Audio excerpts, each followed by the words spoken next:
American death and burial. Most people in North America die either in hospital or at home. When someone dies, arrangements are made with a funeral home to get the body and prepare it for burial. Funeral homes are private businesses.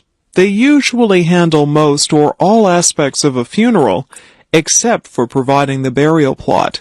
That usually has to be purchased separately.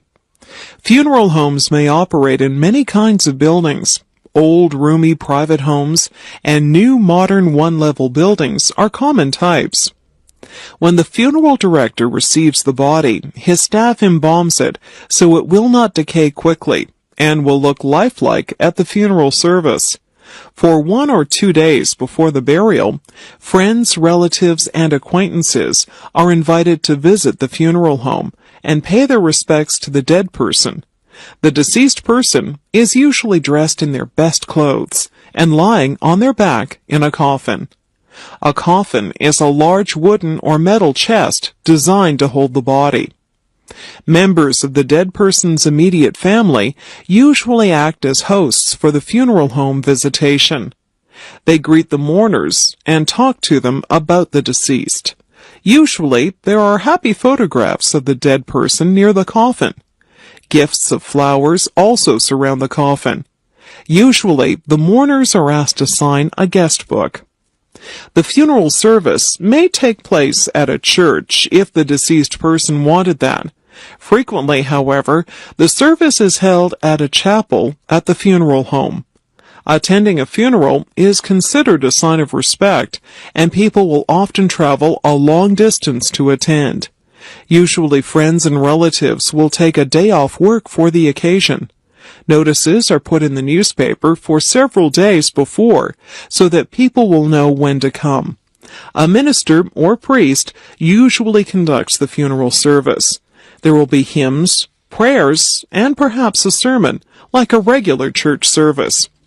Sometimes the minister will speak at length about the dead person. Sometimes a member of the family does this. Opportunity is allowed for other people to talk about their memories of the dead person. At the end of the service, the coffin is wheeled out to a waiting car called a hearse, which drives the dead person to the burial place. The mourners go to their cars and follow the hearse to the cemetery. At the cemetery, a hole has already been dug to receive the coffin. Usually, there's a short ceremony at the grave. Sometimes, flowers are put on top of the coffin as it is lowered into the grave. A handful of soil is tossed on the coffin, indicating burial. Usually, the mourners leave before the cemetery workers cover the coffin with earth. Then the mourners may go back to a church hall or restaurant for a meal. A funeral can be quite costly. Even an inexpensive coffin can be several $1,000s.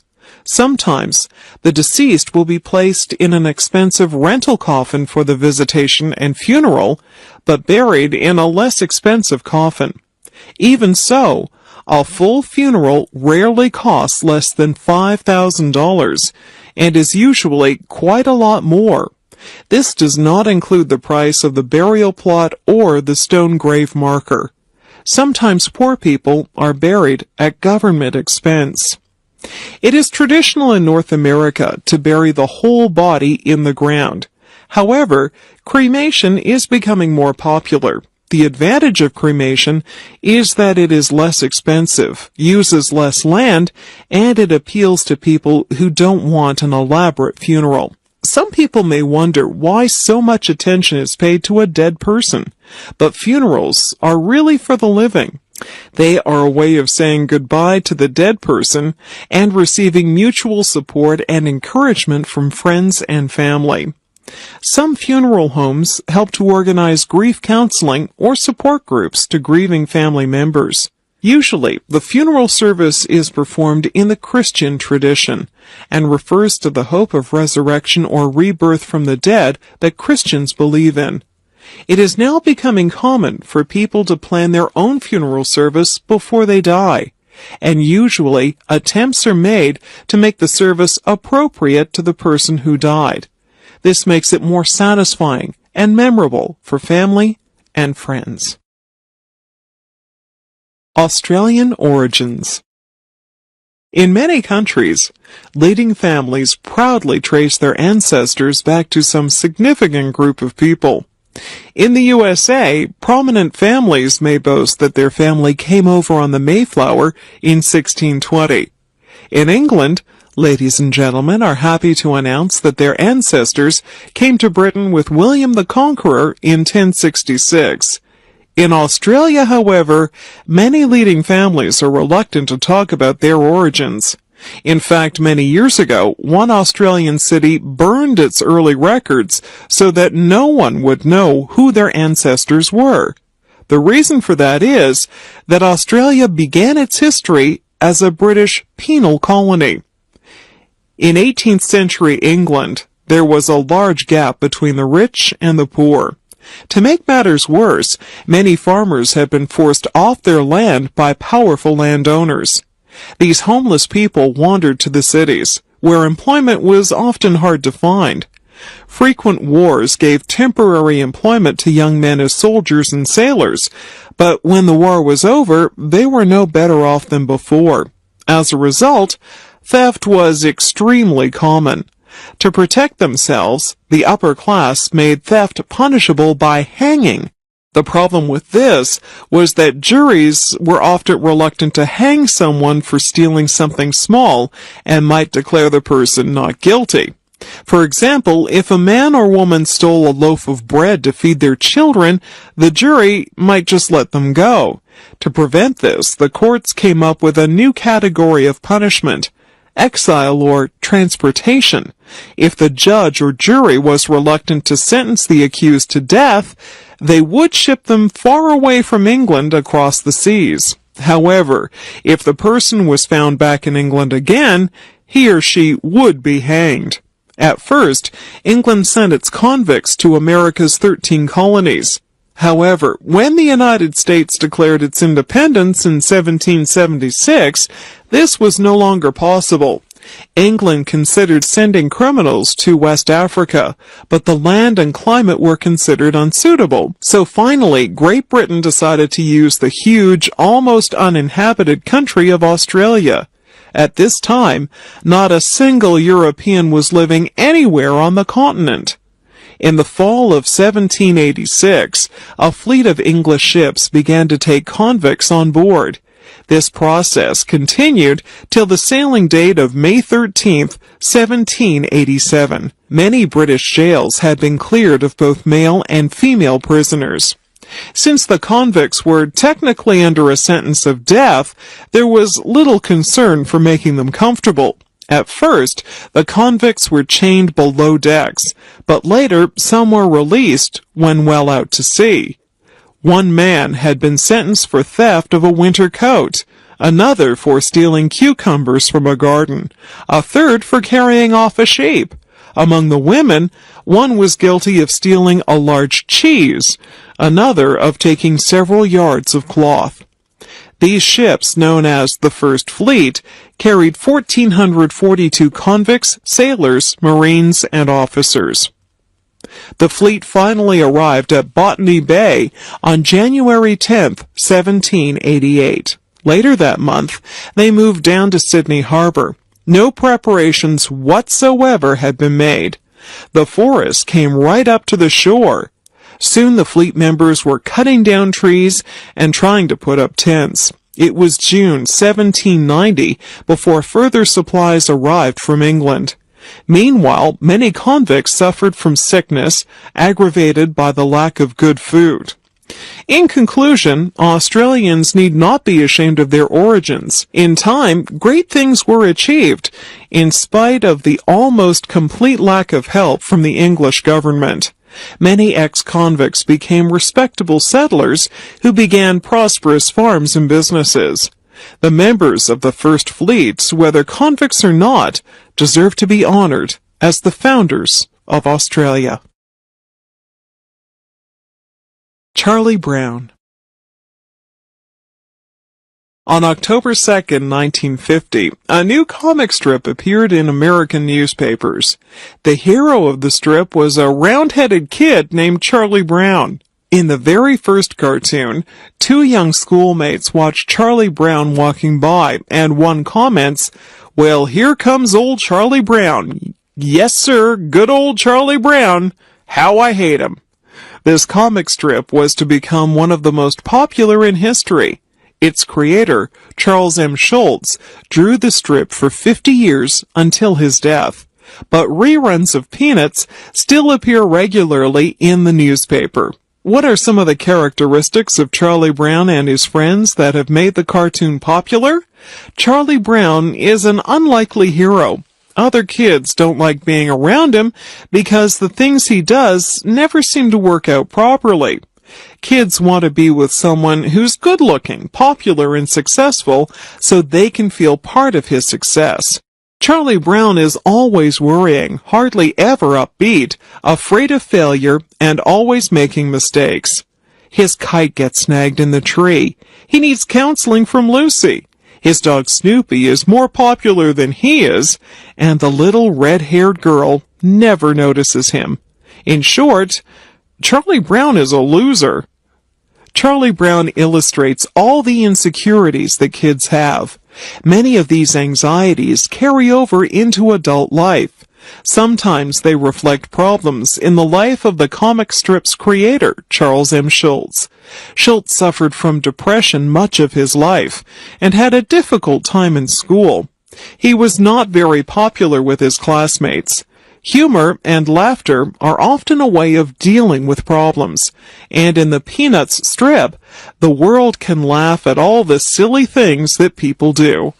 Because of his honest way of dealing with problems, Charlie Brown and his friends are more interesting than the average comic strip characters. The characters represent adult personality types. Charlie Brown is wishy-washy and is afraid to do things for fear of failure. Lucy is a pushy, overbearing female who thinks she knows it all. Linus, her younger brother, is intellectual but insecure. He still clings to his baby blanket for security. Schroeder is preoccupied with Beethoven's music to the exclusion of everything else. Sally, Charlie Brown's younger sister, combines both a romantic attachment to Linus and a desire for material things. Peppermint Patty is a tomboy who loves baseball, but nonetheless has a romantic crush on Charlie Brown. Snoopy, the dog, represents a cool, detached, inventive individual who also relies on basic creature comforts.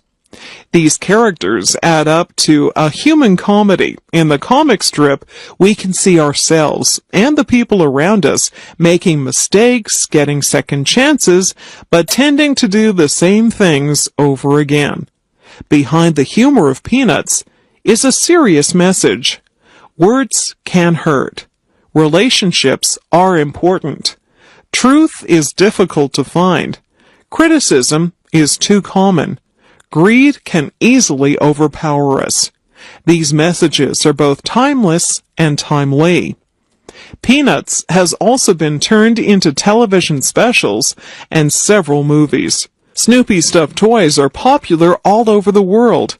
A huge industry has grown from a simple comic strip. Perhaps this means that, while we all secretly want to be winners, we really identify more closely with the Charlie Browns of this world. Career and Ives. Before the widespread use of photography, there was a large market for artistic depictions of scenes and events. A process for making prints called lithography became popular in North America during the early 19th century. One young artist who mastered this technique was Nathaniel Currier, 1813 to 1888.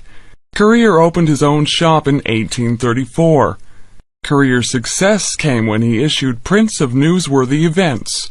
His Ruins of the Merchants' Exchange followed a great fire in New York, December 1834.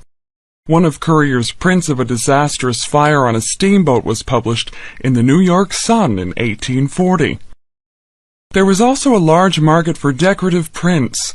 People who couldn't afford oil paintings would buy color prints to put on their walls. Some of these prints were copies of paintings. Sometimes Currier mentioned his source, and sometimes not.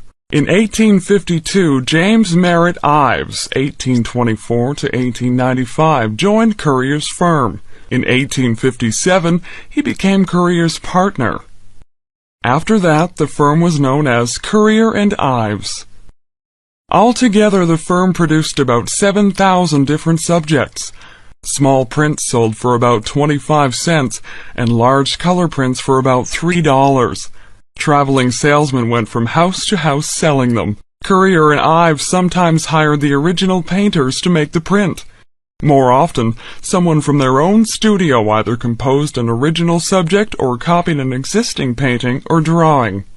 Contemporary news remained popular. Currier and Ives' prints included the first appearance of Jenny Lind in America, 1850, the fall of Richmond, Virginia, 1865, and the Great Fire at Chicago, 1871. A common subject was a patriotic scene from American history. Interesting occupations such as whaling, bird hunting, trapping, fur trading, and deep-sea fishing were portrayed. Pioneer and Indian topics were in demand. However, the most popular of all scenes were winter and holiday prints of ordinary people enjoying life.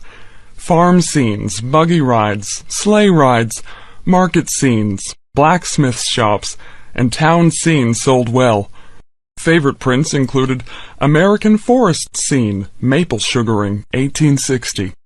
Home to Thanksgiving, 1863. Winter in the Country, 1862. Life in the Country, The Morning Ride, 1859. And American Winter Sports, 1856. These scenes are still popular. Even today you can buy Christmas cards with Currier and Ives' winter scenes. This collection of prints gives a remarkable picture of America between 1934 and 1907. Although the prints are sometimes more romantic than reality, they give a lot of information about everyday life. They depict styles of clothing, trains and boats, buildings and bridges, and popular activities. They also tell us what sorts of scenes people at that time liked, and what their artistic tastes were. Eventually, advances in photography made this kind of printmaking obsolete. In 1906, the firm of Currier and Ives closed its doors. For a while, these prints were not considered very valuable. Nowadays, however, there are many collectors, and Currier and Ives prints once again can be found decorating North American homes. Dr. Norman Bethune. Some people find their vocation early in life. Others do not discover their life's work until they are older. Norman Bethune tried many things before he fully recognized his true work. Bethune was born in Gravenhurst, Ontario in 1890. He was the son of a Presbyterian clergyman. The family moved frequently, and many of the places they lived were close to lakes, rivers, and woods. As a young man, Norman loved the outdoors. He became a good swimmer and skater. He also showed that he had a strong, independent streak. He hated rules, but also had a strong sense of justice. The young man studied science at the University of Toronto from 1909 to 1911. After that, he worked for Frontier College. This was a volunteer organization where instructors did the same jobs as local workers during the day and taught them English in the evening. He then returned to Toronto to study medicine. Early in World War I, he joined the Army Medical Corps. He reached France in February 1915, but was wounded in April and eventually returned to Canada. He went back to the war in 1917. At the end of the war, he continued to study medicine in London, England. While he was in England, he married a Scottish woman, Frances Campbell Penny. Although Bethune loved her very much, their marriage ended in divorce in 1927. The couple moved to Detroit, Michigan in 1924, where Bethune opened a medical practice. In the middle of his growing success, he contracted tuberculosis. This was a low point in Bethune's life. Thinking that he was going to die, he considered suicide. One day, however, he read of a new treatment for tuberculosis and insisted that his doctors perform the operation on him. As a result, Bethune recovered. The year was 1927. For some years after, Bethune devoted himself to the treatment of tuberculosis patients. However, he began to notice a pattern. Rich patients who could afford proper medical care usually recovered. Poor patients usually died. Bethune became a supporter of government-funded medical care. Bethune admired the government-funded health system in communist Russia. He was angry when Canada would not support his idea about Medicare. Bethune wanted to change the world, and communism seemed like the most promising method. In 1936, Bethune went to Spain to help the Republicans fight the fascists. He was appalled to see the fascists' allies, Germany and Italy, dropping bombs on women and children. He developed a hatred for fascism. He also decided that doctors should go to the front, rather than wait for the wounded to be brought to them. In Spain, he developed a blood transfusion service, which saved many lives. Returning to North America, Bethune heard about the Japanese attack on China in 1937. Early in 1938, he sailed for China. Bethune had joined the Communist Party. Now he went to join the army of Mao Zedong in northern China. Mao's army was suffering badly from Japanese attacks. They had hardly any doctors or medical supplies. Difficulties only made Bethune work harder. He soon organized a hospital, trained medical workers, and wrote textbooks. He insisted on operating right at the front to give the wounded a better chance of survival. He went for days without sleep and gave his own blood to help the wounded. In November 1939, he died from blood poisoning, but his work lived on. In 1973, the Canadian government bought his house that he was born in and turned it into a museum. Etiquette. Etiquette is a French word. The original meaning was little tickets. These tickets were given to people who were attending a public ceremony. Printed on the ticket were instructions about how to behave on this occasion, so etiquette came to mean the way to behave on public occasions. Etiquette today includes how to introduce people, how to eat properly, how to dress for different occasions, how to speak to different people, and what to do on special occasions. Almost every part of social life can have its particular etiquette.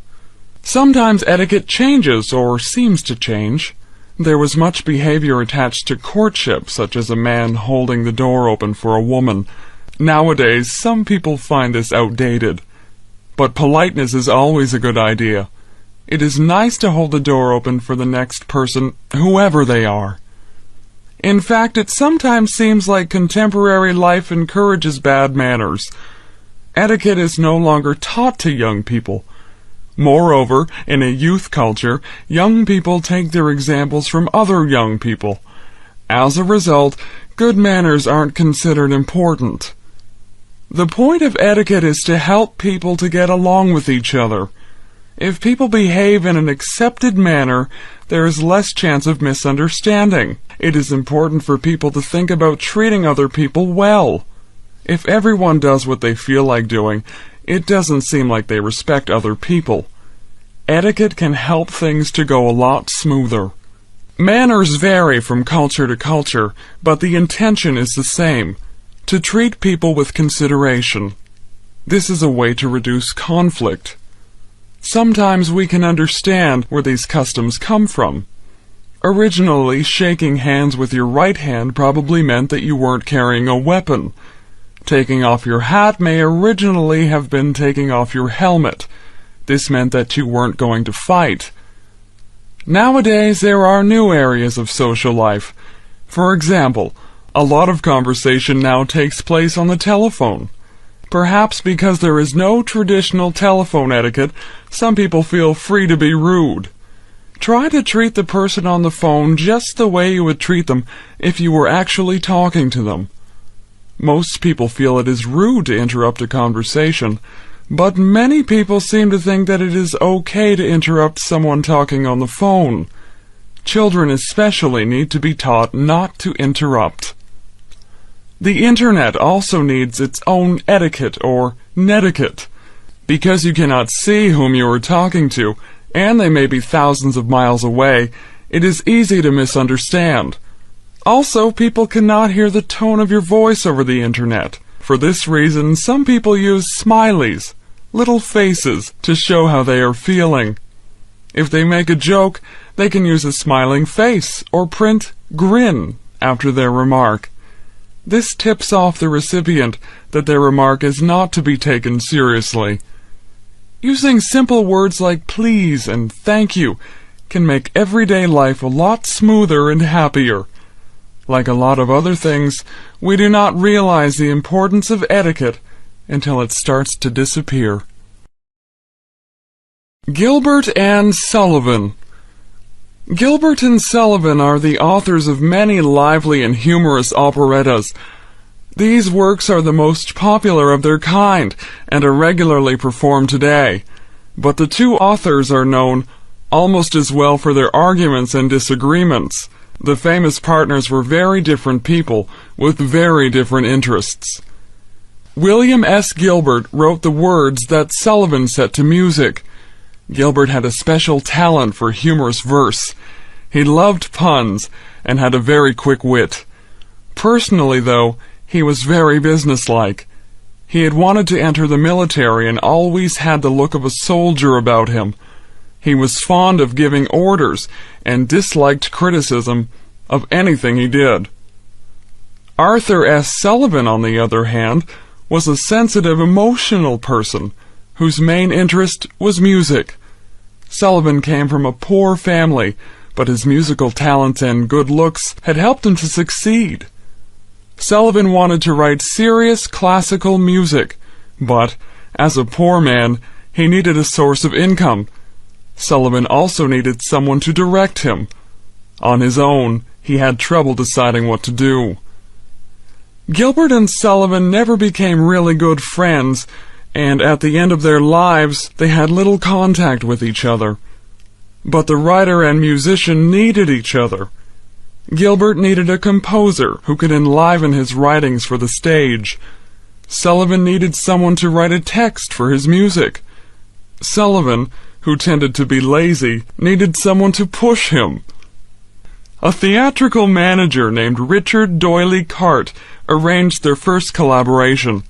Gilbert visited Sullivan and read him his satire on the legal system, Trial by Jury. Sullivan loved the piece and quickly wrote the music. Trial by Jury was produced in 1875 and became the first triumph for the partners. Doyley Cart decided to form an acting company, which would stage future works by Gilbert and Sullivan. A string of successes follows. The Sorcerer in 1877, HMS Pinafore in May 1878, The Pirates of Penzance in December 1878, Patience in 1881, Iolanthe in 1882, The Mikado in 1885, The Yeoman of the Guard in 1888, and The Gondoliers in 1889. In spite of these successes, the two partners were not happy. Sullivan did not like the way Gilbert dominated their relationship. Sullivan had to write music for Gilbert's scripts. Why couldn't Gilbert write words for Sullivan's music? Gilbert, on the other hand, thought that Sullivan got the most of the credit for the success of their operettas, and that he was overlooked. Gilbert was the driving force in the relationship. He was always writing new scripts and taking them to Sullivan. It was Gilbert who rehearsed the actors and supervised the productions. Sullivan had little to do with the actual performance. He usually did conduct the orchestra on opening night. The amazing thing is how these two different people produced such wonderful work. Each separately had difficulty writing something that the public wanted. Together, they were unbeatable. Gilbert's sharp and often cutting remarks were made acceptable by Sullivan's beautiful music. Gilbert's satire might have made people angry, but Sullivan's music calmed them down. Even when the English people were the targets of Gilbert's criticisms, the audience went out of the theater humming these criticisms to Sullivan's music. Henry Ford. Some inventions are based on simple ideas or principles. Barometers are based on the idea that air has weight and pushes down on objects. A barometer measures this air pressure. Evangelista Torricelli invented barometers in Italy in 1643. Other inventions have taken longer to develop. The automobile has thousands of parts, and it took a long time to make a really useful car. Henry Ford was one of the first people to make a reliable automobile. In 1765, James Watt invented the steam engine. Within a few years, a Frenchman, Nicolas Cugnot, had built a steam-powered vehicle. These steam carriages were used in England in the 1800s, but they were big and slow. They looked like a train without the tracks. Most people preferred to travel by train. In Germany, during the 1870s and 1880s, Nikolaus Otto and Gottlieb Daimler developed the internal combustion engine. This ran by burning gasoline. Another German, Karl Benz, built a gasoline-powered car. Around the world there were many inventors trying to build a car that would be better than the one before. Some people thought that electric cars would become common. In the 1890s, several inventors working in the United States developed a gasoline-powered car that was practical for daily use. Henry Ford was born on a farm in Michigan in 1863. As a boy, he loved to take clocks and watches apart and reassemble them. Eventually, he went to work for the Detroit Edison Company. In his spare time, he worked on a horseless carriage, as the early cars were called. In 1896, he completed a car that ran smoothly. He later sold it and made another one. Since early cars were made by hand, they were usually quite expensive. Not only that, but when they broke down, there were no repair shops to take them to. One had to know how to repair a car oneself. Henry Ford tried to make cars which would be affordable and which would not break down very easily. His Ford Motor Company was formed in 1903 in Detroit, Michigan. Since many parts had to be brought together to make a car, Ford developed the assembly line. On the line, each worker would do one specific job. When the car reached the end of the assembly line, it was finished. In this way, many cars could be made in a single day. The result was that Ford was able to bring the price of cars down. Ford's Model T car was advertised as being as frisky as a jackrabbit and more durable than a mule.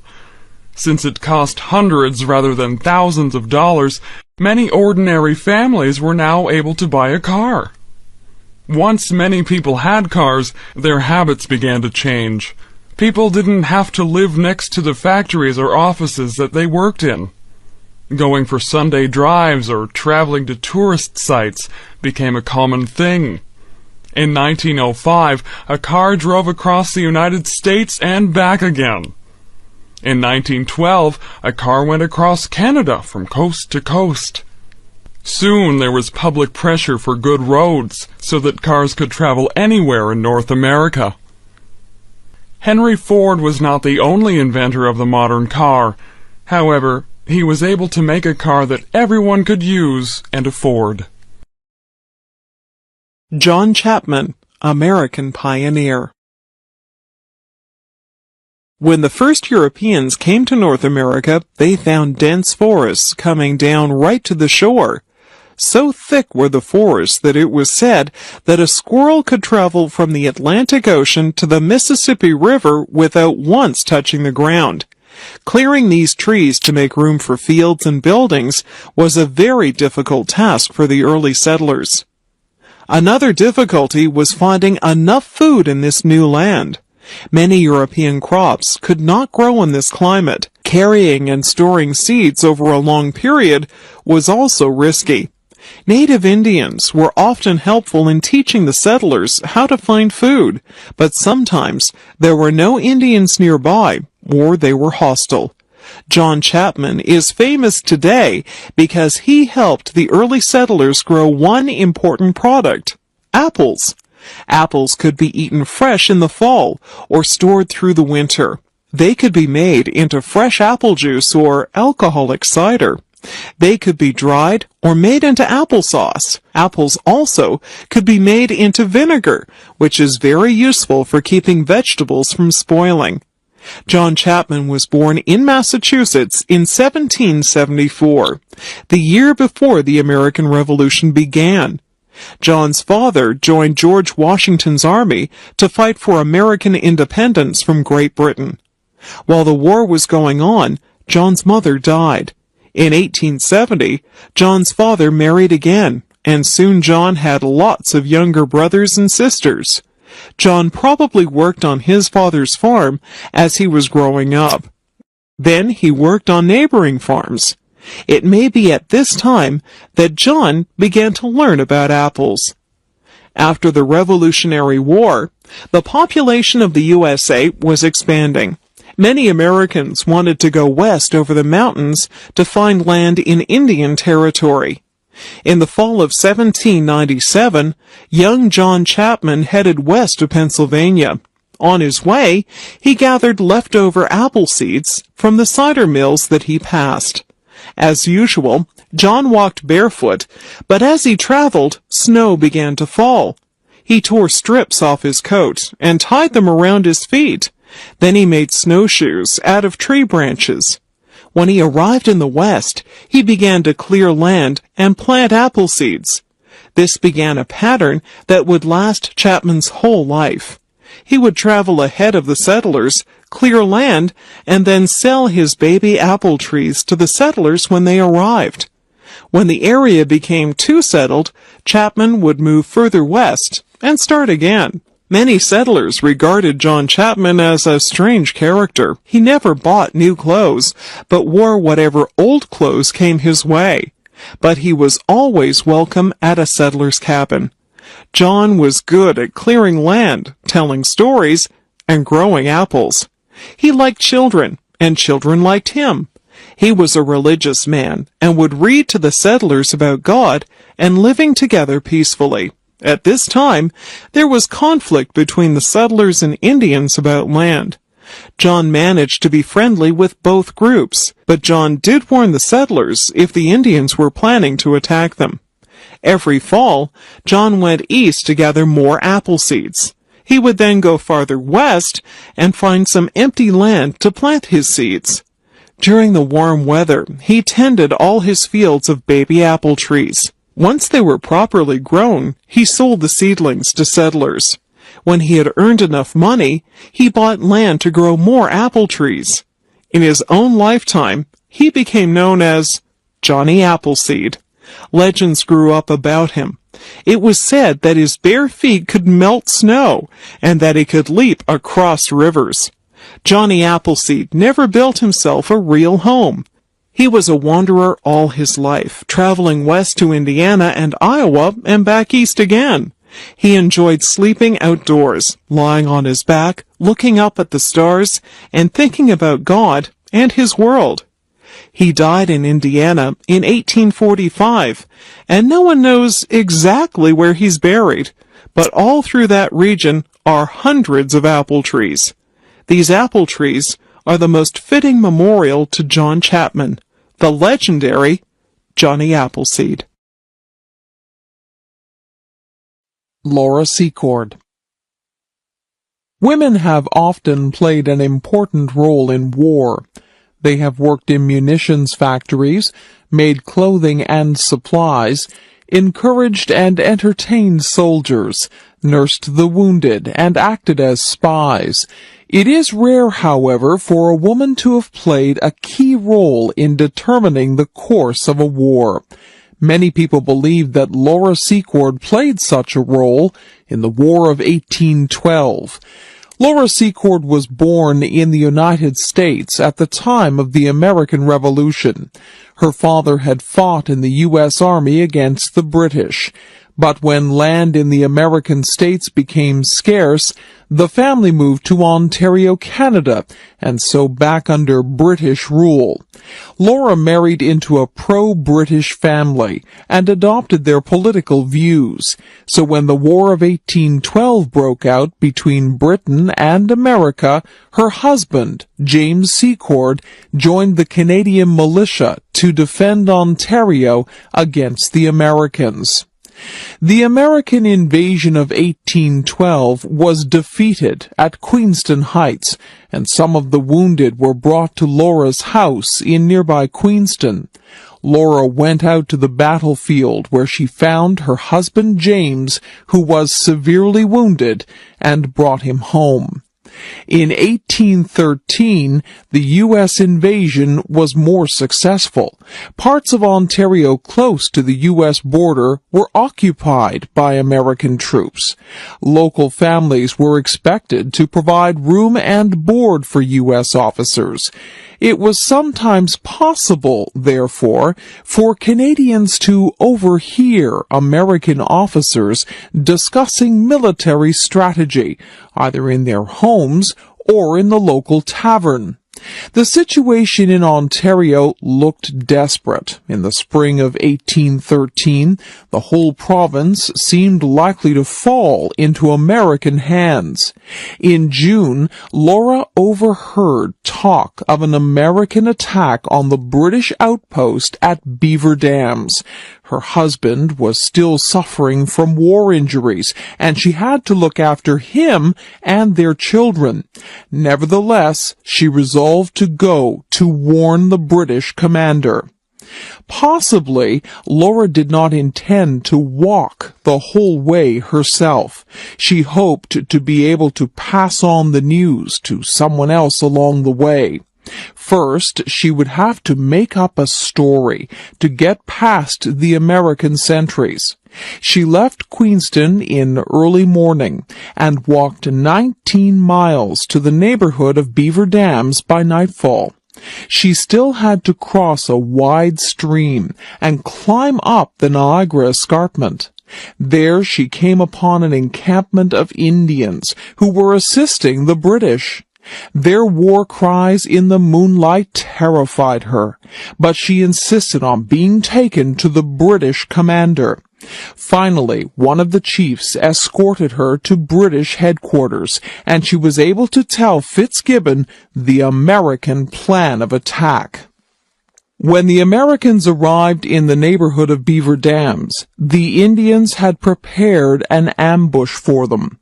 A running fight ensued between the American force of 570 soldiers and 450 Indians supporting the British. At this point, Fitzgibbon arrived with 50 British regulars. Seeing the Americans disorganized and surrounded by the Indians, Fitzgibbon boldly demanded their surrender. By telling the American commander Botzler that he was facing huge British and Indian forces, Fitzgibbon induced the American leader to turn over his whole army to the British. Although only small armies were involved at Beaver Dams, the battle had great significance. Afterwards, the Americans stayed behind their walls for the rest of the year. The U.S. government recalled their commander-in-chief. British and Canadian morale increased, and Laura's home in Queenston was restored to British control. Laura Secord's story was little known until 1860. She was an old woman in her 80s when she was presented to the visiting Prince of Wales, later King Edward VII. He awarded a gift of money for her services. Her story then became famous.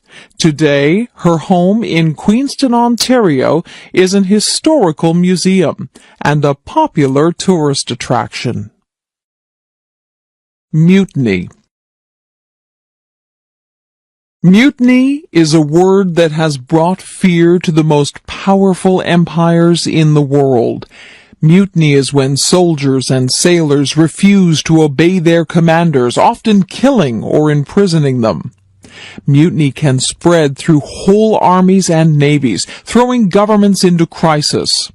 No wonder that nations have always taken harsh measures to punish mutinous leaders.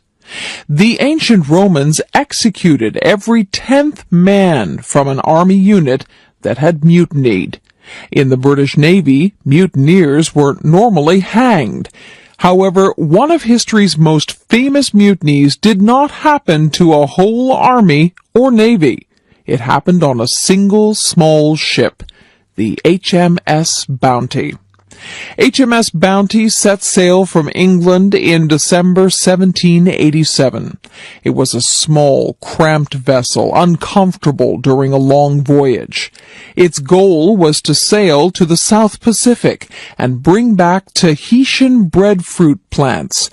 The government hoped that breadfruit would provide a cheap food for black slaves in the British West Indies.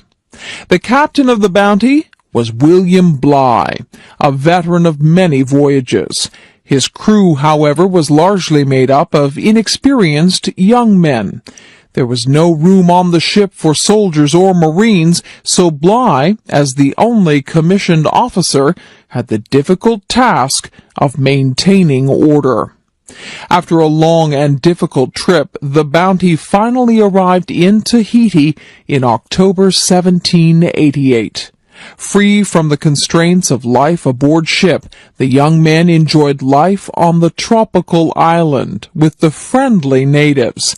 Many of the sailors established relationships with island women. Meanwhile, the collection of breadfruit plants for the homeward voyage continued. In April 1789, Captain Bligh decided that it was time to return to England. The breadfruit plants were loaded on the deck, making the ship cramped indeed. The Bounty set sail, and would no doubt have reached England again, except for the turmoil in the mind of one of its young officers. Fletcher Christian was 24 years old, of dark complexion, and from a good family.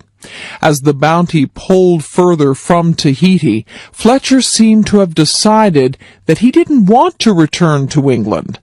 Tahiti had been an earthly paradise, and now long months of discomfort aboard ship awaited him. He was too far from Tahiti to return by himself. He would need the Bounty. On April 28, 1789, some of Fletcher Christian's friends seized control of the ship. Captain Bligh and 18 sailors who supported him were put in a small open boat with limited food and water. Meanwhile, Christian and his 24 followers sailed back to Tahiti. Eventually, Fletcher Christian would sail the Bounty to the uninhabited Pitcairn Islands, far to the south of the shipping lanes. Meanwhile, Bligh and his loyal followers sailed in their open boat almost the width of the Pacific Ocean. They suffered from thirst, hunger, and sickness, as well as hostile natives. Finally, they reached Timor in Indonesia in June and eventually made their way to the capital, Batavia. When they returned to England, Captain Bligh was first greeted as a hero. Soon, however, public attitudes changed. The legend began that Bligh was a cruel tyrant who had caused the mutiny by harsh treatment of his men. Although Bligh had a temper and was not very tactful, this does not appear to be the whole story. In fact, it is the controversy over who is to blame for the mutiny, Bligh or Christian, that has kept the story alive for more than 200 years. Peggy's Cove, Nova Scotia. Why do people travel hundreds of miles to look at beautiful scenery? And why does one particular place attract many more visitors than similar places not far away? Peggy's Cove in Nova Scotia, Canada is one of those special spots that draws people from all over the world. It is hard to explain its special charm, but anyone who has been there will know what I am talking about. The southern eastern shore of Nova Scotia possesses many picturesque fishing villages and many beautiful seascapes, but one doesn't have to go very far from the capital city of Halifax to see this special spot. There are no trees around Peggy's Cove. The dominant feature are huge, round granite rocks, many of them the size of houses. They seem to be pushing up and out of the land and sea. Nestled inside the circle of these rocks is a group of fishing huts. Now and then a fishing boat leaves by the little bay or cove in order to travel out into the great Atlantic Ocean. For nearly 200 years there have been fishermen at Peggy's Cove. All around the little harbor there are huts or fish stores where the fishermen do their work. Here they bring in the fish and clean them, wash them and salt them. The salted fish are then stored in barrels. Nowadays, however, more fish are sold fresh than salted. Visiting as a tourist, I wandered into one of these little huts while the fisherman was busy at his work.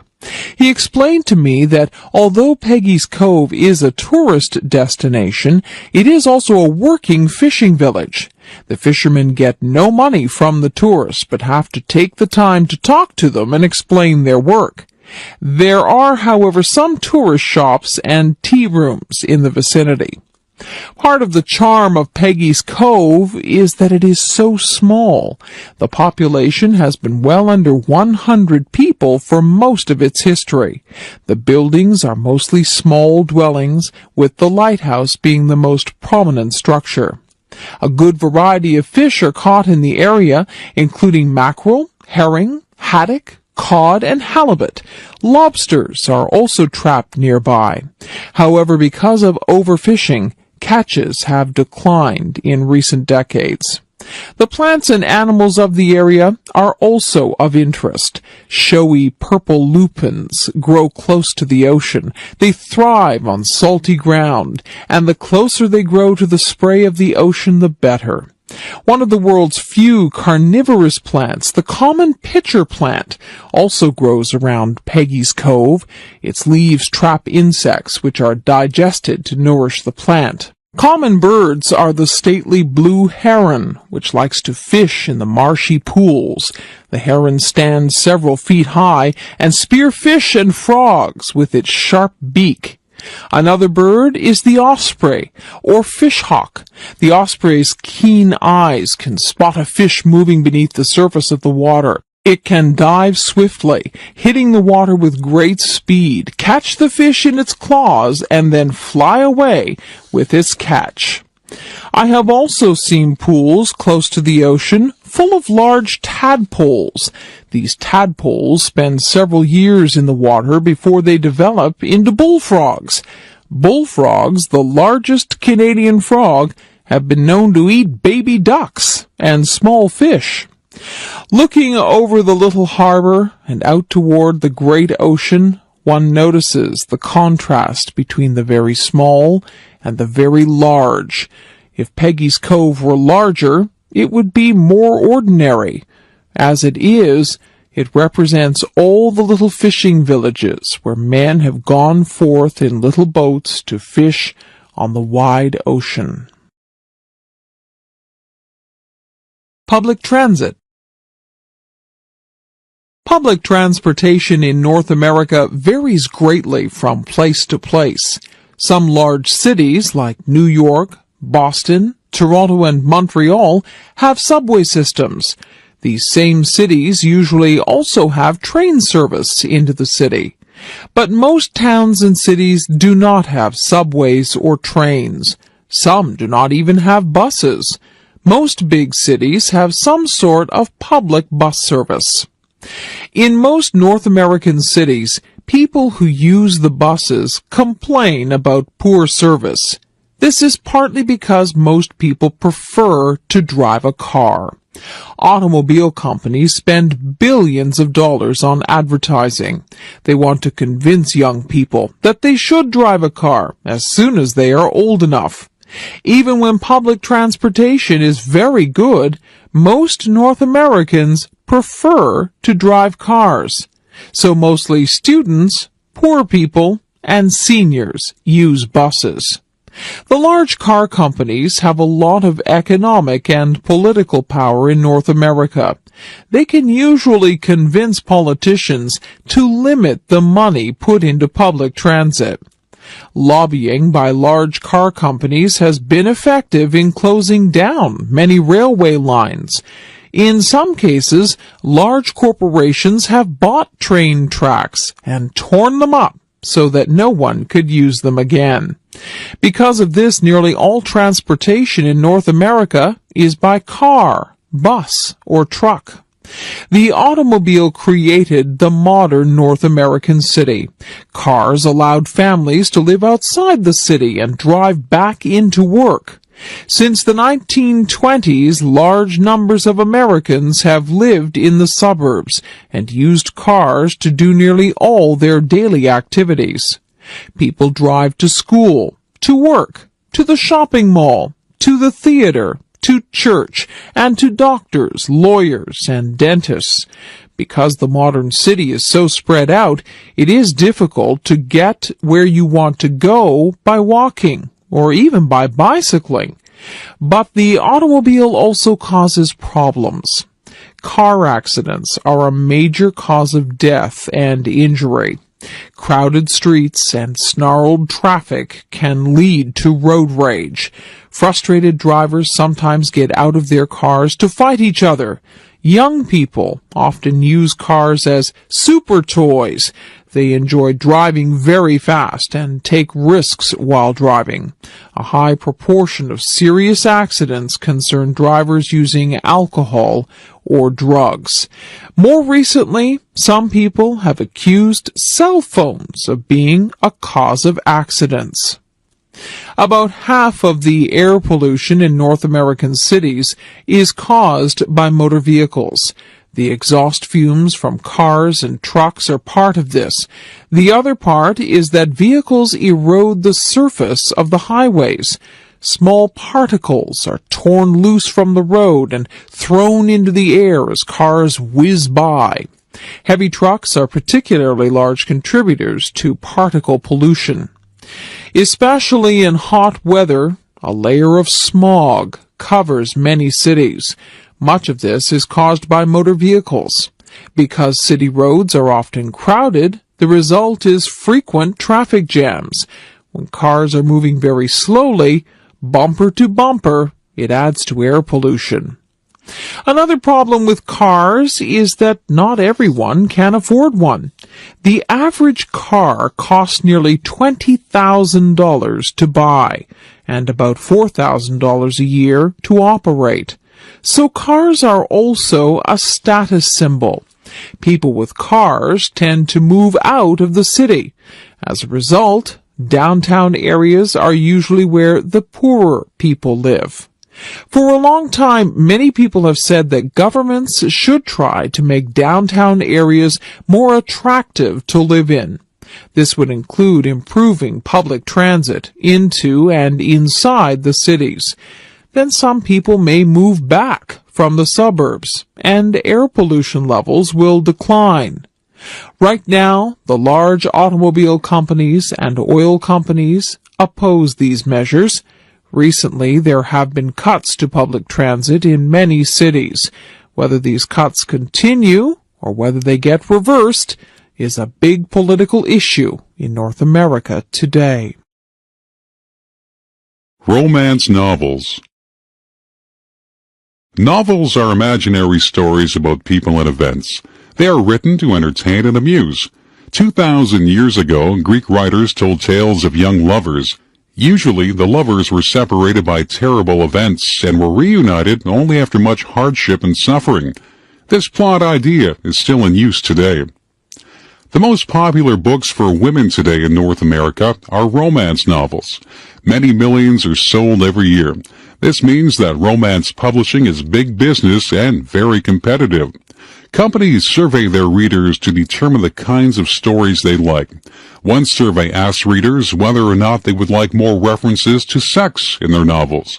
Usually, romances are about love, not sex. But in today's market, publishers are ready to give their readers what they want. The essence of the romance is to create suspense by putting obstacles in the way of lovers. One simple obstacle is to make the hero and the heroine as different as possible. For example, an Eastern school teacher meets a Western cowboy.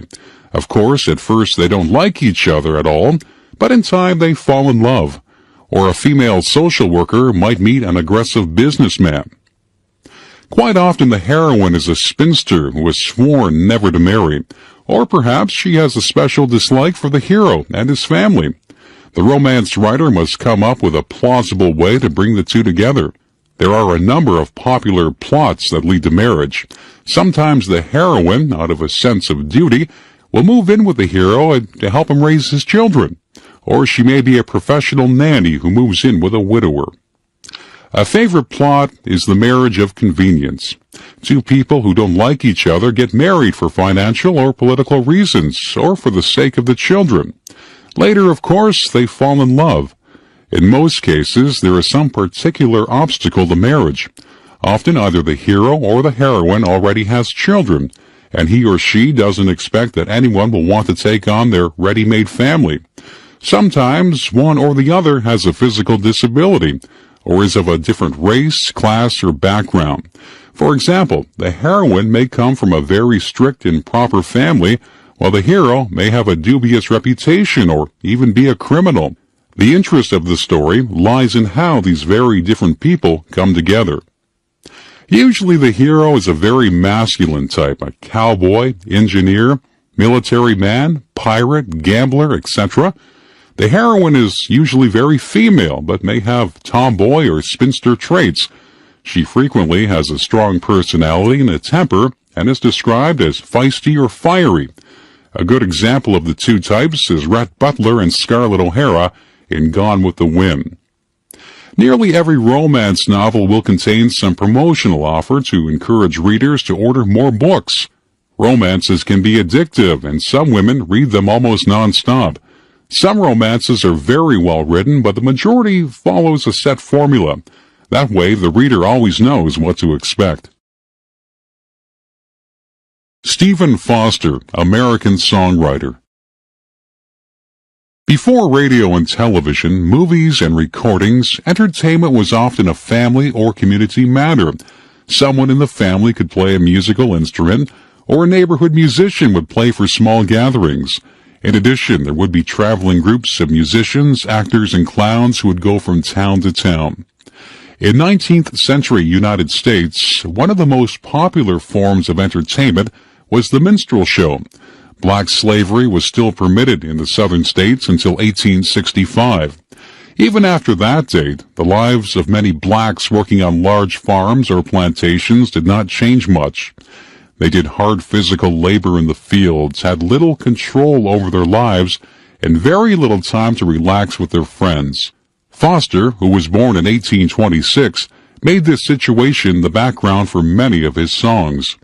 White musicians would try to imagine the feelings of black men and women working on the plantations. They would write songs in the dialect or speech patterns that they thought black slaves used.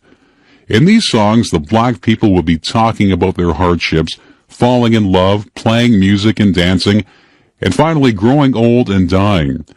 White performers would blacken their faces and sing these songs to white audiences. They would play musical instruments like the banjo, a small 4-string guitar, which black people played often. As a small boy, Stephen Foster had sometimes been taken to a black church by his family's black servant, Olivia Pies. Here, he first heard the melodies that inspired his own songs. Only a couple of Foster's songs are based directly on Negro spirituals, but many of his songs have the natural simplicity and emotional power of folk songs. The youngest member of a large family, Foster showed his musical talent at an early age. He played the flute, violin, and piano. Growing up in an energetic business family, Stephen was expected to become a businessman, and for a while he worked as a bookkeeper. All his spare time, however, was spent writing songs. Foster attended minstrel shows and tried to get the performers to sing his songs. Sometimes the performers would steal his songs and publish them under their own names. Copyright laws were weak and rarely enforced, so some music publishers would just go ahead and publish a song without paying the songwriter. Since Foster hoped to make a living as a songwriter, this was a problem. Foster's first hit song was "Oh Susanna," published in 1848. It became popular with the thousands of men from all over the United States who were heading west to the California gold rush of 1849. Unfortunately, as an unknown songwriter, Foster received no money from his early songs. He seems to have given them outright to the music publishers just to establish his reputation. Foster's name, however, was soon widely known, and in 1849 he was able to afford to give up bookkeeping and marry the daughter of a Pittsburgh physician. During the next 5 years, he earned a moderately good income from songwriting. In 1851, a daughter, Marion, was born. Foster wrote many of his best-known songs at this time: "Old Folks at Home" in 1851, "My Old Kentucky Home" in 1853, and "Jeannie with the Light Brown Hair" in 1854. Difficulties in Foster's marriage began fairly soon. These may have been partly due to his strange work habits. He spent days locked in his room working on his songs. Then he would rush out with his materials to the local music store, presumably to test out the songs on his friends. He also became more and more addicted to alcohol. Eventually, his wife and daughter left him. Foster died alone in a rooming house in 1864. Immigrants to the United States brought their traditional folk songs with them. However, there are very few typically American songs. Foster provided many songs that expressed the life of 19th century USA. His songs were easy to sing and were popular with nearly everyone. In a sense, Foster helped to create roots for American popular music. Thanksgiving Day.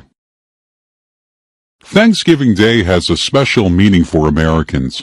Many holidays were brought along from Europe by the early settlers and didn't change very much. But Thanksgiving takes on a special shape in North America. That is because of the Thanksgiving celebrated by the early Pilgrim settlers in Massachusetts in 1621. These early settlers were from England, and they were known as Puritans. This is because they wanted to purify the state religion of England.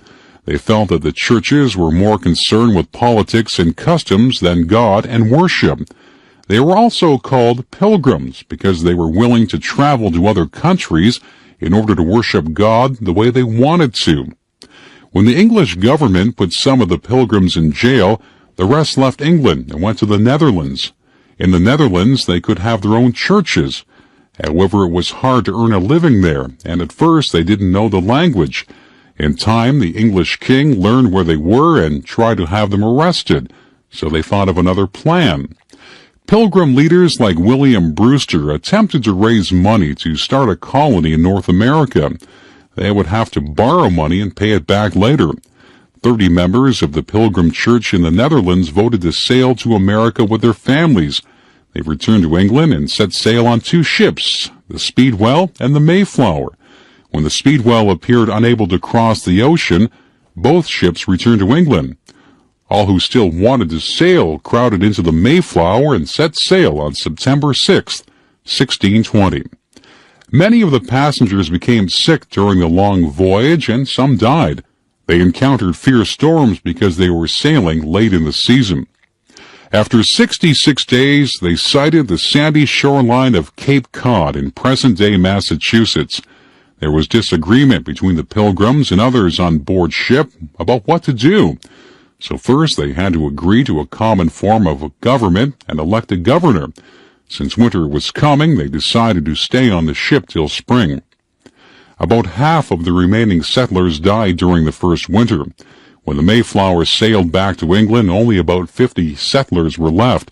Nearly half of these were children. There were Indians in Massachusetts, but at first they were not friendly. They shot arrows at the settlers. But one day, a friendly Indian named Samoset came to visit them. He spoke English and could tell them many things. He brought another Indian named Squanto, who showed the Pilgrims how to plant corn. Eventually, their chief, Massasoit, came, and he promised to keep peaceful relations with the settlers. All spring and summer of 1621, the Pilgrims worked hard in the fields. They also finished building houses and barns. In the fall, they were delighted to see that the corn and vegetables had grown well. They decided to have a Thanksgiving feast and invited their Indian friends. On the day of the feast, Chief Massasoit came with 90 Indians. There were turkeys, deer meat, and fish to eat. The feast lasted 3 days. When the food ran low, the Indians went out to shoot more birds and animals. The Pilgrims and Indians competed in races, wrestling, shooting, and other games. The Pilgrims addressed prayers and thanks to God for providing food, shelter, freedom of religion, and friendly Indians in this new land. Ever since 1621, Thanksgiving celebrations include memories of that special occasion. Today, turkeys, cranberries, corn, and squash are usually part of the Thanksgiving meal. In the United States, Thanksgiving Day is a national holiday. It's celebrated every year on the fourth Thursday in November. In Canada, where the harvest is earlier, Thanksgiving is celebrated on the second Monday of October. The celebration always includes giving thanks for the good things that people have received, especially for food and families. Along with this goes the Thanksgiving meal, when so many good things are eaten. The expulsion of the Acadians. The history of the Americas, from their discovery by Columbus till the founding of modern nation-states, has been the struggle among European powers for the largest and richest sections of the continents. In particular, England and France have struggled for control of most of North America. Many tragedies and disasters have marked this conflict, but few have been as heart-rending as the expulsion of the Acadians in 1755. Acadia refers to what are now the maritime provinces of Canada, New Brunswick, Prince Edward Island, and Nova Scotia. In 1605, a French expedition under De Monts and Champlain established an agriculture settlement at Port Royal in present-day Nova Scotia. Although Port Royal and other colonies had very mixed success, there was a gradual increase of French settlement through the 17th century. By 1710, the French, or Acadian, population had reached 2,100. In 1710, Port Royal fell to the English, and the Treaty of Utrecht in 1713 confirmed British ownership of Nova Scotia and New Brunswick.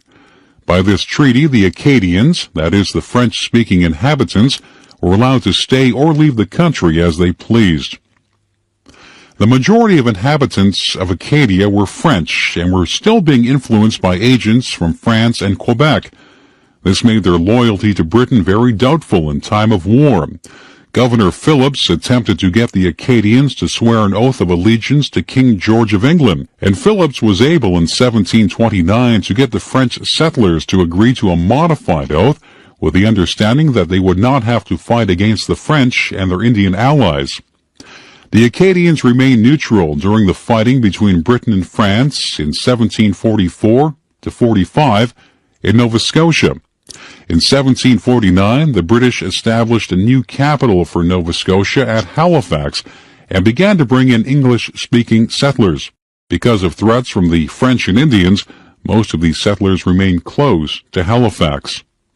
British skirmishes with the French and Indians continued, and a new war between France and England was approaching. Governor Lawrence decided that it was time to settle the Acadian question. He ordered the Acadians either to take an unqualified oath of allegiance to England or to face expulsion from the colony. At that time, in 1755, there were troops and ships from New England in the area, and it seemed like an opportune time to round up the Acadians and ship them out. When the Acadians refused to take the oath which might oblige them to fight against France, The British rounded up 6,000 of the 8,000 Acadians, burned their homes, and shipped them away to British colonies of Virginia, the Carolinas, and as far away as the mouth of the Mississippi River.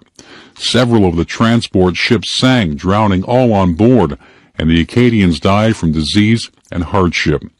Since the expulsion order did not come from London, it has been suggested that Governor Lawrence had personal reasons for the expulsion. He may have been greedy for the land and possessions confiscated from the Acadians. Others say there was the genuine fear for the English position in North America, and that Lawrence was only protecting the interests of the colony. Acadians still live in maritime Canada today. Almost 2,000 fled into the woods and eluded the roundup. Another 2,000 Acadians later returned from exile to take the oath of allegiance. Many stories were told of their sufferings. One tale relates how on the very day of his wedding, a bridegroom was seized by the British and transported from the colony. His bride wandered for many years through the American colonies trying to find him. At last, when she was old, she found him on his deathbed. The shock of finding him and his death soon caused her death. This is the story of Henry W. Longfellow's poem, Evangeline. The Great Walls of China. The Great Wall of China is famous in North America, and many tourists would like to travel there. However, most North Americans don't know very much about Chinese history. That is changing now, as China is becoming an important subject for study in the West. The settled communities of China were targets for nomadic raids since earliest times. For much of its early history, China was not fully unified. However, Shi Huang, who died in 210 BC, united the whole country. Then he set about defending China from the northern nomads. It seems likely there have been defensive walls in the north before. However, Shi Huang had a wall constructed across the entire north of China. This defensive wall extended for almost 2,000 miles and had 25,000 towers. Such walls were very expensive to build. They also required huge numbers of men to construct them and later to defend them. Even so, the Great Wall did not stop nomadic invasions altogether. Not long after Shi Huang's death, a tribe called the Huns crossed the wall. The emperor, Hu Ti, who expanded Chinese power beyond the wall, defeated them. Centuries later, the Mongols to the north of China were united under Genghis Khan. The Mongols attacked China, and Kublai Khan, grandson of Genghis, became the first non-Chinese emperor of China in 1279. Eventually, the Chinese rebelled and overthrew their Mongol rulers. Nonetheless, the Mongols remained a threat. In 1449, they destroyed a Chinese army and captured the emperor. A new Great Wall was begun to keep the Mongols out. This is the wall which tourists visit today and which is pictured on Chinese stamps. Construction continued for 200 years. While some parts were built of packed earth, much of the wall was built of stone, brick, and rubble. This is why it took so long. Stones had to be quarried and bricks baked and carried to the site. Laborers, peasants, soldiers, and criminals were forced to work on the wall. Large and small forts and watchtowers carefully guarded the wall. Nearly 1 million soldiers were stationed along it. The Chinese defenders lit fires when the enemy was sighted. Plumes of smoke and cannon shots told that the enemy was advancing and how many there were. By 1644, the new wall was almost completed. That same year, however, an internal uprising overthrew the emperor. This revolt was partly caused by the high taxes demanded to pay for the wall. The emperor's men invited the nomadic Manchu tribe to come through the gates in the wall to help put down the revolt. The Manchus came, but they stayed and ruled China for several hundred years. Since the Manchus ruled both north and south of the wall, they did not care about maintaining it.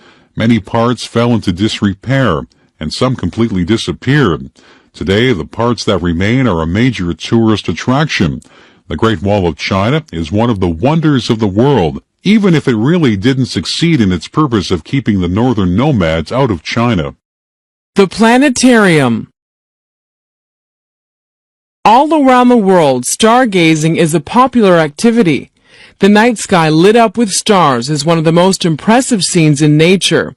Besides its natural beauty, people study the night sky for many reasons. Some believe that they can read the future in the stars.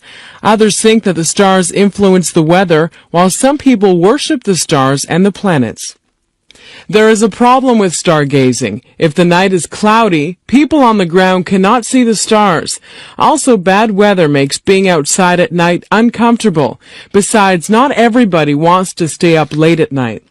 A planetarium is an ideal solution to all these problems. A planetarium is usually a large dome-covered building. It has seating like a theater. The program here is a star show. A special projector throws a picture of the night sky on the ceiling of the planetarium theater. Like a movie projector, the planetarium projector can show a constantly changing program. It can show how the stars look right now, how they looked thousands of years ago, and how they will look in the future. Planetariums can be both entertaining and educational. School children can go to learn about the 9 planets of the solar system or about the various groupings of stars. Planetarians can teach you how to find the stars and planets yourself when you're out at night. There can also be dramatic showings about changes to the universe over time. This is also a way to view special phenomena like Halley's Comet, which only appears once in a lifetime. Planetarians can also show how ancient people view the skies. Shepherds living out under the sky imagined that groups of stars represented wonderful people and huge animals. Stories were told about these constellations. Sometimes the story explained how the people or animals became stars. For example, why Orion, the mighty hunter, is chasing Taurus, the bull. Planetarians can project these figures on their screen. They can also speed up changes in the heavens. It takes about 28 days for the moon to travel through all its phases. Changes in the moon or in the sun can be shown easily. Planetarians can also show the sky the way it appears in another part of the world, or the way it appeared on a famous historical occasion. Special heavenly phenomena, such as a meteor shower, can also be demonstrated. Things that appear only rarely in the real sky can be shown every night. A planetarian is usually concerned to put into special programs to keep its audience coming back. Since the heavens are always moving and changing, there is no shortage of ideas for programmers. The story of Anne Frank. War, persecution, and economic depression affect not only adults but also old people, children, babies, the sick, and the handicapped. Since history is written mostly about politicians, soldiers, intellectuals, and criminals, we don't read very often about how events affect ordinary people. Now and then a special book will shed light on what it was like to live in the midst of terrible events. Such a book is The Diary of Anne Frank. Anne Frank was born in Frankfurt am Main, Germany in 1929. Her father, Otto Frank, was a businessman who moved the family to the Netherlands in 1934. In Amsterdam, Otto started a company selling pectin to make jams and jellies. Later, he began a second company that sold herbs for seasoning meat. Otto Frank had decided to leave Germany because of the policies and personality of the new German Chancellor Adolf Hitler. Hitler had a personal hatred, not only for Jewish people, but also for everything Jewish. He felt that one way to strengthen Germany and solve its problems was to kill or drive out all the Jews. Hitler also felt that other groups such as blacks, gypsies, the handicapped, homosexuals, and the chronically unemployed should be eliminated. Then only strong, healthy, true Germans would be left. Since Hitler had a plan to solve Germany's economic problems, he received a lot of popular support. Very few Germans realized that he was mentally and emotionally unbalanced and would kill anyone who got in his way. The Frank family was Jewish, and they felt that they would be safe in the Netherlands. However, in May 1940, Germany invaded the Netherlands and soon took over the government. In 1941, laws were passed to keep Jews separate from other Dutch citizens. The following year, Dutch Jews began to be shipped to concentration camps in Germany and Poland. Just before this began, Anne Frank, Otto's younger daughter, received a diary for her 13th birthday. Less than a month later, the whole family went into hiding. Otto Frank had made friends with the Dutch people who worked with him in his business operations. Now these friends were ready to help him, even though hiding Jews from the authorities was treated as a serious crime. Behind Otto Frank's business offices, there was another house that was not visible from the street. Here the Franks moved many of their things. Only a few trusted people knew they were living there. The Franks moved into these small rooms on July 6, 1942, and they lived there with another Jewish family, the Van Pels, until the police captured them on August 4, 1944. So for more than 2 years, the two families never went outside. All their food and supplies had to be brought to them. During this period, Anne Frank told her diary all of her thoughts and fears. Like any teenage girl, she hoped that good things would happen to her, that she would become a writer or a movie star. She complained that her parents treated her like a child. She insisted that she was grown up. She also talked about how difficult it was to live in a small area with 7 other people and not to be able to go outside. She wrote about the war and hoped the Netherlands would soon be liberated from the Germans. Anne sometimes envied her older sister Margot, who was so much more mature and who never got into trouble. She and Margot wrote letters to each other to pass the time, and even had a romance with Peter Van Pels, who was 17. Then all their fears came true. All the 8 Jews hiding in the house were arrested and eventually sent to Auschwitz death camp in Poland. Although the war was ending, it did not end soon enough for the Frank family. Only Otto Frank survived the war. One of their helpers, Miep Gies, saved Anne's diary and kept it. After the war, Otto Frank decided to publish it. Since 1947, more than 20 million copies had been sold in 55 languages. Anne's diary shows the terrible cost of hatred, persecution, and war better than any history. Christmas holidays. In many ways, Christmas is the most important holiday in North America. It is the most important commercial festival. Most retail stores do half their annual business in the 6 weeks or so before Christmas. Christmas is an important holiday from work and school. Many workers take the whole week off between Christmas and New Year's Day. It is the biggest time of the year for parties, gift-giving, home decorations, and visiting. Many homeowners compete to see who can have the best display of lights. It is also an important time for the entertainment industry. Many Christmas movies, TV shows, recordings, concerts, and plays are produced every year for the Christmas season. It is also the time of year when the largest number of people attend church, because Christmas is a religious festival too. It celebrates the birth of Jesus. How all these different things came together to become Christmas is a long story. Why, for example, is Jesus' birthday celebrated on December 25th? No one knows the exact day that Jesus was born, but Jesus was born during the Roman Empire, and for the Romans, December 25th was a very important day. The Romans had many gods and many religions. 2 religions, both of which had one main god, were the worship of the invincible sun and Mithras. These gods were both honored on December 25th. Because December 25th was just after the shortest day of the year, it was a natural time to worship the sun. December was also a time to celebrate the end of the agriculture year. The Romans held one of their main festivals, the Saturnalia, beginning on December 17th. That lasted for a week.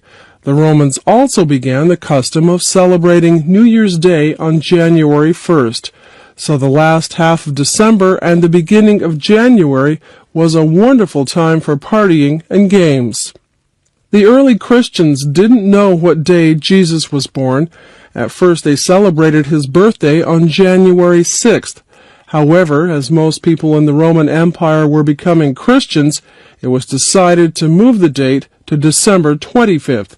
The celebration lasted 12 days until January 6th and took the place of all other festivals. That way, people who were used to celebrating on December 25th would feel more comfortable. As different peoples became Christian, they brought their own customs to be part of Christmas. The people of Northern Europe used evergreen trees and mistletoe as symbols of spring and eternal life. The evergreen tree became the Christmas tree. The mistletoe is hung from the ceiling at Christmas for couples to kiss under. It was also in Northern Europe where the idea of Santa Claus or Father Christmas began. In Roman times, there was a man who became known as Saint Nicholas. He is said to have given gifts to the poor and provided dowries for poor girls who wouldn't otherwise be able to marry. The idea of the gift-giving saint became joined with the northern idea of spirit of Christmas festivities. It was a poem written in 1831 by the American writer Clement Moore, which popularized Santa Claus throughout the world. "'Twas the night before Christmas" told the story of how Santa visits every house in the world on Christmas Eve and brings toys for good girls and boys. Since that time, parents have secretly bought toys for their children at Christmas. When the children awake on Christmas Day, they find toys by the chimney or under the Christmas tree. They are told that Santa Claus and his reindeer brought them. Adults also give gifts to each other at Christmas time. No wonder that the stores sell so many things then. It is often said that Christmas is becoming too commercialized.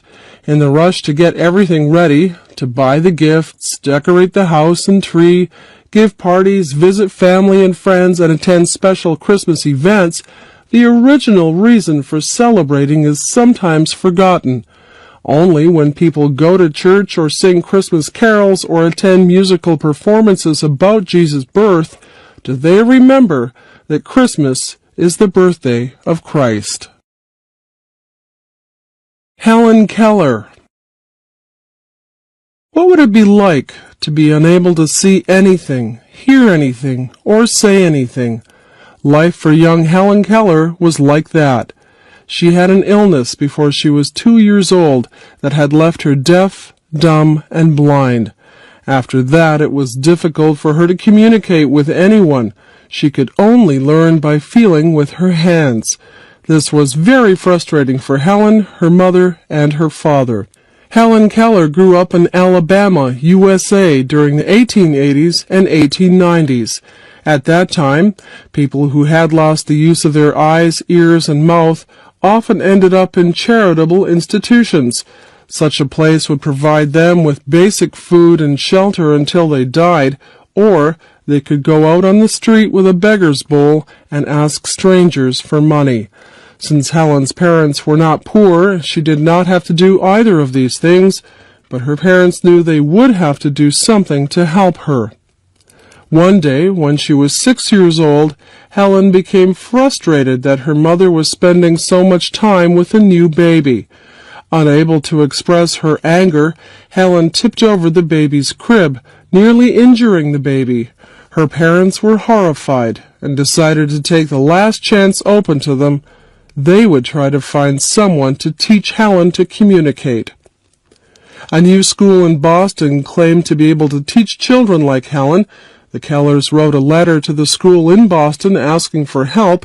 In March of 1887, a teacher, 20-year-old Anne Sullivan, arrived at the Kellers' home in Tuscumbia, Alabama. Anne Sullivan herself had a very difficult life. Her mother had died when she was 8. 2 years later, their father had abandoned Anne and their little brother Jimmy. Anne was nearly blind, and her brother had a diseased hip. No one wanted the two handicapped children, so they were sent to a charitable institution. Jimmy died there. At age 14, Anne, who was not quite blind, was sent to the School for the Blind in Boston. Since she had not had any schooling before, she had to start in grade 1. Then she had an operation that gave back some of her eyesight.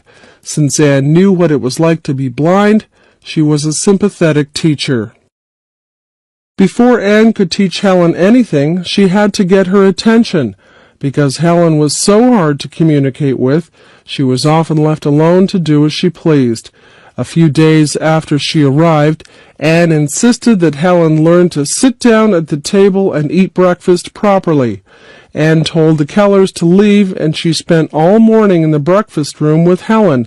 Finally, after a difficult struggle, she got the little girl to sit at the table and use a knife and fork. Since the Keller family did not like to be strict with Helen, Anne decided that she needed to be alone with her for a while. There was a little cottage away from the big house. The teacher and pupil moved there for some weeks. It was here that Anne taught Helen the manual alphabet. This was a system of sign language. But since Helen couldn't see, Anne had to make the signs in her hands so she could feel them. For a long time, Helen had no idea what the words she was learning meant. She learned words like box and cat, but hadn't learned that they referred to those objects. One day, Anne dragged Helen to a water pump and made the signs for water, while she pumped water over Helen's hands. Helen at last made the connection between the signs and the thing. Water was that cool, wet liquid stuff. Once Helen realized that the manual alphabet could be used to name things, she ran around naming everything. Before too long, she began to make sentences using the manual alphabet. She also learned to read and write using the square hand alphabet, which was made up of raised square letters. Before long, she was also using Braille and beginning to read books. Helen eventually learned to speak a little, although this was hard for her because she couldn't hear herself. She went on to school and then to Radcliffe College. She wrote articles and books, gave lectures, and worked tirelessly to help the blind. The little girl who couldn't communicate with anyone became, in time, a wonderful communicator. A favorite place. It is good to have a favorite place where you can go to be alone and relax. Sometimes this spot is your own room or a quiet part of the house.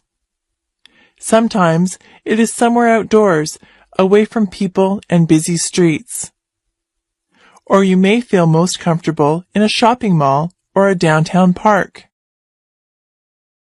Our favorite place is especially nice to go at times of stress. When work gets too hectic or we have trouble with other people, then our favorite place is a refuge from these difficulties. My special spot is very close to where I work. It is on a busy university campus. At one end of the university, hidden among several buildings, there is a pond. This pond is surrounded by large rocks, which rise up like a small cliff on one side. Shooting out of these rocks are water pipes, which create a small waterfall. The water is drawn up from the bottom of the pond and drops back into the middle. This keeps the water from becoming stagnant. On the other side of the pond, there is a grassy shore and a flat stone patio. Here, in the summer, people can sit out and have meals. Yet, very few people come here to sit, perhaps because they are very busy with their work. There is something very calm and pleasant about trees and grass and shade, about birds singing and water rippling, and flowers blooming all around. Green is a relaxing color for the eyes. Still water suggests peace. Running water seems full of life. There is a large weeping willow tree on the grassy side of the pond. Its branches touch the water and shade much of the pond. Rushes grow in the shallow water. The pond is only about 3 feet deep. In the summer, there are beautiful water lilies in bloom over much of the pond. Sometimes I have counted over 30 blooms, and some flowers are over 5 inches wide. Goldfish and minnows are the pond's chief inhabitants, but there are also crayfish and other animals. At different times there have been a turtle, a water snake, and a family of ducks. Behind the pond is a large glassy wall which reflects the entire scene. One can also go inside and view the pond, even on rainy or snowy days. There are several gardens close to the pond. One of the gardeners told me that he could turn the waterfall off and on. Usually on the weekends it is turned off, but if there is a special event, the waterfall is left on. Behind the glassy wall is a cafeteria. Here, visitors to the university are sometimes taken for meals. The students do not use it. In the winter, the pond freezes over. Sometimes, if the winter is very cold, the pond freezes right down to the bottom. Then, most of the goldfish and minnows die. Usually some survive in the mud at the bottom of the pond. Occasionally, people will skate on the pond if the ice is smooth. When spring comes, a lot of the old rushes and water lily leaves from the previous year are cleared away. This makes the pond more attractive and gives the new plants room to grow. If there are too many rushes, they are sometimes cut down in summer. Then visitors can see the water lilies better. Chances are that if you ever visit Brock University in St. Catharines, Ontario, you will hear about Pond Inlet. And if you come in the summer, you will probably see me there, thinking about my next article. Colonial Williamsburg. Travelers in the desert or the jungle sometimes see the remains of old cities. These cities were once large and prosperous, but something has changed. Perhaps the climate got drier or wetter. Perhaps the trade routes, which had brought merchants to the city, now went elsewhere. Perhaps enemies destroyed them. Or perhaps disease or famine drove the people away. Other cities which were once important have become less so in time. Jamestown, Virginia, the first English colony in America, is now only an historic site. It began as the capital of Virginia, but when fire destroyed the government buildings in 1699, the capital was moved to nearby Williamsburg. Williamsburg was an important town for many years. The British governors lived there, and 2 of them worked on the plans for the town and its buildings. The College of William and Mary was established there in the 1690s, the second oldest college in America. As the capital, Williamsburg contained many public buildings, including a courthouse, a jail, a powder magazine, the governor's palace, and the government building. Of course, there were many private houses as well. From 1699 until 1780, Williamsburg was the capital of Virginia. Many people came there for government and legal business. It was also a social center with dances, fairs, horse races, and auctions. The governor and his wife provided expensive dinners and entertainment for their guests. Most of the important people in Virginia owned tobacco plantations. In 1612, John Rolfe had first raised tobacco to sell to England. Soon, tobacco farming was Virginia's most important business. Most planters were able to build large houses and buy slaves to do their work. One plantation owner is said to have owned 300,000 acres of land and 1,000 black slaves, as well as having large amounts of money. The planters were the leaders of this colonial society, and they resented British interference in their local government. When England imposed taxes on the American colonists in 1765, it was a Virginian, Patrick Henry, who spoke against them. His words, "Give me liberty or give me death," helped to inspire the American Revolution. As complaints about British rule increased, it was Virginians who led the rebels. George Washington became commander of the Revolutionary Army, and Thomas Jefferson drafted the Declaration of Independence in 1776. In 1780, the capital of Virginia was moved to Richmond. Williamsburg was now simply a small college town of local importance. Not much changed in Williamsburg for many years. In the 20th century, the Reverend Dr. Goodwin, who was the priest at the Williamsburg Church, had the idea of restoring Williamsburg to the way it appeared in colonial days. Goodwin approached John D. Rockefeller Jr. with his idea, and Rockefeller agreed to finance this project. Beginning in 1926, the old buildings of Williamsburg were restored to their original form.